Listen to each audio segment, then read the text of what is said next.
नमस्कार दोस्तों। आज एक नए विषय पर चर्चा के लिए मैं फिर से आप लोगों के सामने हूँ। और आज की मेरी चर्चा का विषय है कि जीवन मुख्यतः अव्यवस्था है या व्यवस्था, या दोनों का मिश्रण। कहीं कहीं व्यवस्था है, कहीं कहीं नहीं भी है।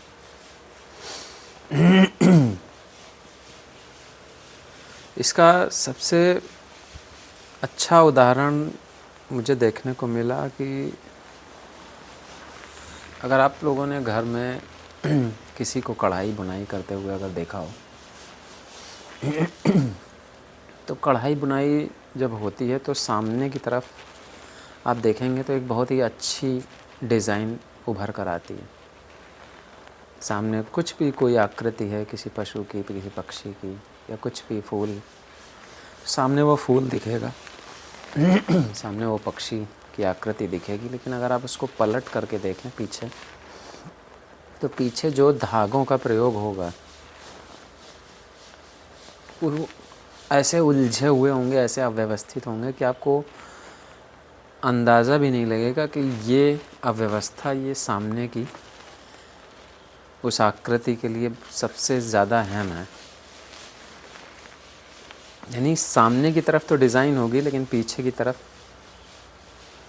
उनका धागों का उलझाव, पूरा जमघट होगा धागों का। तो मुझे बड़ा ही अच्छा लगा ये उदाहरण देख करके कि सामने पूरी व्यवस्थित चीज़ें आपको दिखाई दे रही हैं, लेकिन पीछे, उनके ठीक पीछे ही अव्यवस्थित चीज़ें भी हैं, धागों का पूरा उलझाव है। तो जीवन में कई बार हमें ऐसा देखने को मिलेगा कि किसी भी व्यवस्था को लाने के लिए बैकग्राउंड जो है वो अव्यवस्थित होना एक अवश्यंभावी जो है वो गुण है। यानी कि बिना अव्यवस्था के व्यवस्था नहीं आ सकती। ये दोनों चीज़ें बिल्कुल जुड़ी हुई हैं। अब देखें, एक व्यक्ति को अगर जीवन में कोई भी सफलता अर्जित करनी है, कोई भी लक्ष्य पाना है, तो उसे अपने कंफर्ट जोन, अपने आलस से, अपनी दिनचर्या, जो भी उसकी पुरानी दिनचर्या है, उससे बाहर आना पड़ेगा। अगर उसे ज़्यादा सोने की और कम मेहनत करने की आदत है, तो उसे अपनी इन आदतों को बदलना पड़ेगा।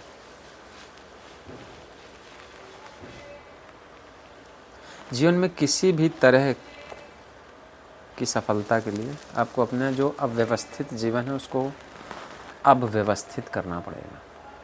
उनमें एक ऑर्डर, उनमें एक रूटीन लाना पड़ेगा, डिसिप्लिन लाना पड़ेगा। बगैर उसके फिर अपेक्षित सफलता नहीं मिलेगी आपको। अब देखिए, एक माँ को बच्चे को बड़ा करना, बच्चा जब भी पैदा हुआ है और अब आगे उसकी पढ़ाई लिखाई होगी, उसका लालन पालन होगा, और उसे कब भूख लग रही है, कब प्यास लग रही है, कब वो रात में जगता है, तमाम तरह की माँ के जीवन में उस एक छोटे से बच्चे की वजह से तमाम तरह की अव्यवस्थाएं आती हैं। अव्यवस्थाएं से गुजरते हुए माँ फिर भी उसका पूरी जिम्मेदारी से पालन करती है,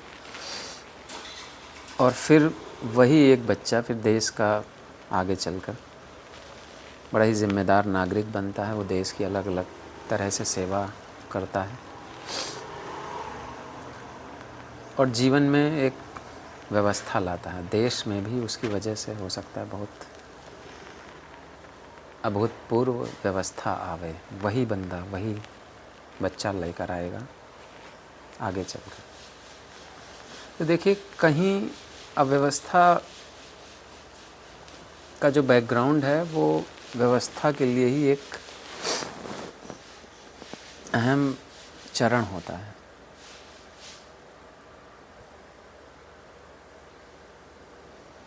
बिना व्यवस्था के तो कुछ प्रकृति में संभव ही नहीं है।